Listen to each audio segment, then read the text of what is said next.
ब्लाऊजचा गळा पलटी करण्यापेक्षा त्याला गळापट्टी लावली तर ब्लाऊजचा लुक अजूनच खूप सुंदर आणि छान येतो आणि त्याचप्रमाणे ब्लाऊजला आपला मजबूतपणाही येतो आणि ब्लाऊज फिनिशिंगला दिसायलाही छान दिसतो. तर आजच्या व्हिडिओमध्ये मी तुम्हाला तेच सांगणार आहे की सरळ पट्टीमध्ये गळ्याला परफेक्ट फिनिशिंग कशी द्यायची. तर चला बघूया आता पूर्ण डिटेलमध्ये व्हिडिओ. हॅलो नमस्कार मैत्रिणींनो, मी सोनाली स्वागत करते तुमचं आजच्या एका नवीन व्हिडिओमध्ये. बऱ्याच वेळा असं होतं ना, आपल्याला हेवी साईजचा ब्लाऊज असतो, 1 मीटरमध्ये आपल्याला पूर्ण ब्लाऊज बनवायचा असतो, पण गळापट्टीसाठी याच्यासाठी आपल्याला कपडा अजिबात उरत नाही आणि छोटा कपडा असला की आपल्याला ओरेपट्टी काढता येत नाही. ओरेपट्टी म्हणजे आपण जे क्रॉस पायपिंगसाठी काढतो तर ती आपल्याला काढायला कपडा तेवढा जास्त नसतो. तर अशा वेळेस आपण सरळ पट्टीमध्ये सुद्धा एकदम परफेक्ट प्रोफेशनल फिनिशिंग कशी द्यायची ते आजच्या व्हिडिओमध्ये मी तुम्हाला सांगणार आहे.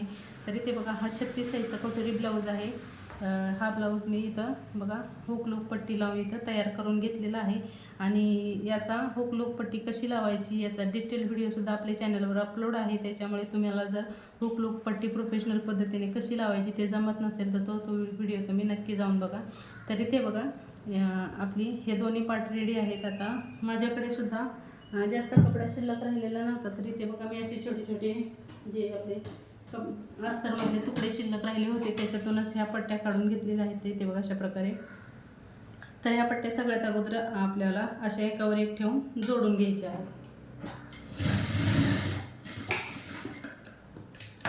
तर आपण दोन्ही पार्टसाठी एकत्र जोडून घेऊया, म्हणजे एक लांब पट्टी तयार करून घेऊया, म्हणजे दोन्हीला आपण एकत्रच होऊन जाईल. आणि जॉईंट असले तरी देखील एकदम परफेक्ट फिनिशिंग येणार आहे. त्यामुळे व्हिडिओ स्किप करू नका, शेवटपर्यंत नक्की पहा. तर इथे बघा अशी लांब पट्टी मी एक तयार करून घेतली आहे आणि ही बिगिनरसाठी आहे का, त्याच्यामुळे एकदम सोप्या पद्धतीने सांगणार आहे, कुठेही तुम्हाला प्रॉब्लेम येणार नाही असा. तर ही पट्टी आपण फोल्ड केल्याच्यानंतर ही साधारण 1.5 इंचाची पट्टी आहे. आता आपल्याला इथून एक शिलाई मारून घ्यायची आहे. तर ती कशासाठी ते पण मी तुम्हाला पुढे सांगणार आहे.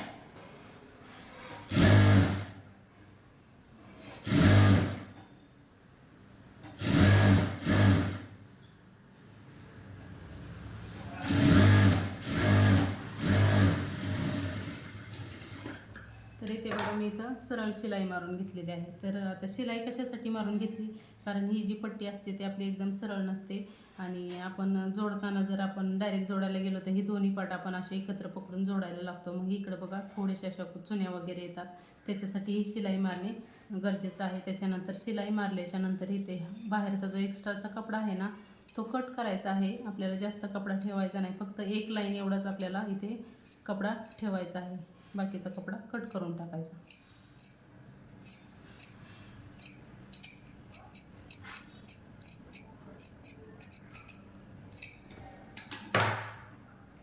तर इथे बघा अशा प्रकारे ही आपल्याला पट्टी रेडी करून घ्यायची आहे.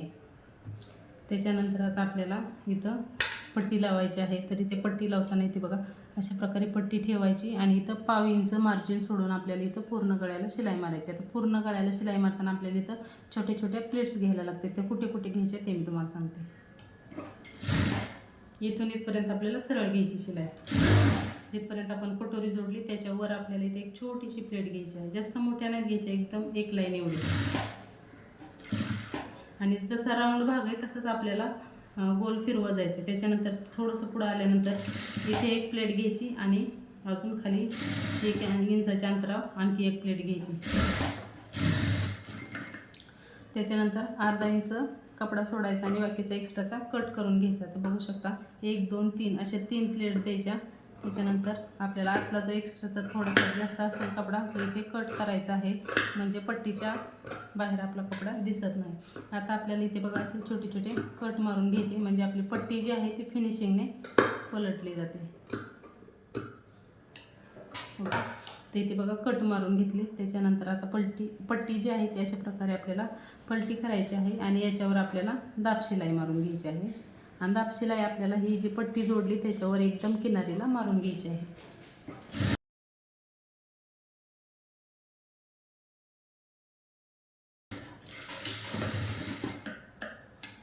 बघा दाब शिलाई मारून घेतली, बघू शकता. आता ही जी पट्टी आहे ती पूर्णपणे आपल्याला आतमध्ये टाकायची, अशी बघू शकता. ही अशी टाकायची आणि आपल्याला इथं परत एकदा किनारीला एक शिलाई मारून घ्यायची आहे. आणि तुम्हाला जर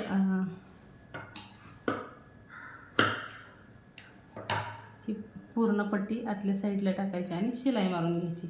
आता ही पट्टी आतमध्ये टाकायच्या अगोदर तुम्हाला जर इनविजिबल शोल्डर जोडायचे असतील, म्हणजे पूर्ण पॅक इथून दिसणार नाही, तर इथं शिलाई मारायच्या अगोदर आपल्याला इथे बघा अशा प्रकारे ही जोडायचं असतं. इथं बघा अशा प्रकारे ही जी पट्टी आहे अशा प्रकारे ठेवायची.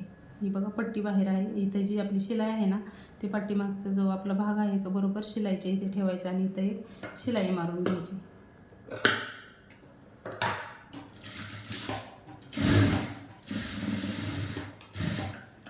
त्याच्यानंतर बघा ही जी पट्टी आहे ती आतल्या साईडला टाकायची. ओके, आणि आपल्याला पलटी करून इथं शिलाई मारून घ्यायची.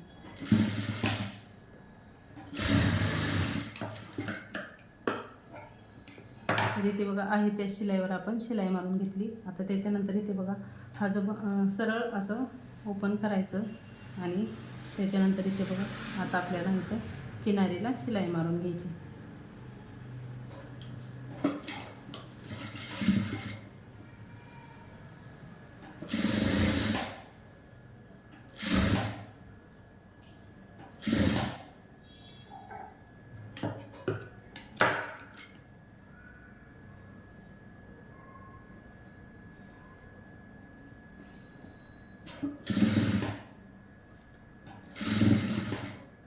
आणि हा जो पुढचा एक्स्ट्राचा भाग आहे तो आतल्या साईडला असा फोल्ड करायचा आणि नंतर पट्टी अशी आतल्या साईडला फोल्ड करून नंतर आपल्याला इथं शिलाई मारून घ्यायची आहे.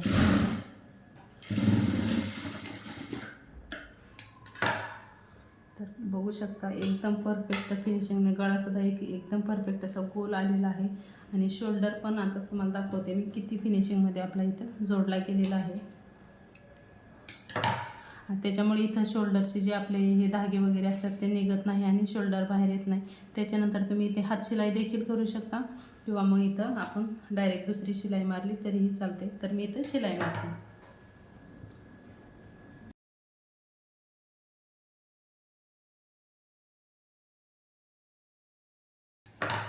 बघू शकता एकदम परफेक्ट फिनिशिंगमध्ये इथं पट्टी लागून तयार झालेली आहे आणि कुणी म्हणणार सुद्धा नाही की सरळ पट्टीमध्ये आपण एवढी फिनिशिंग छान दिलेली आहे. बघू शकता खूपच सुंदर अशी फिनिशिंग आलेली आहे दोन्ही साईडने बघा.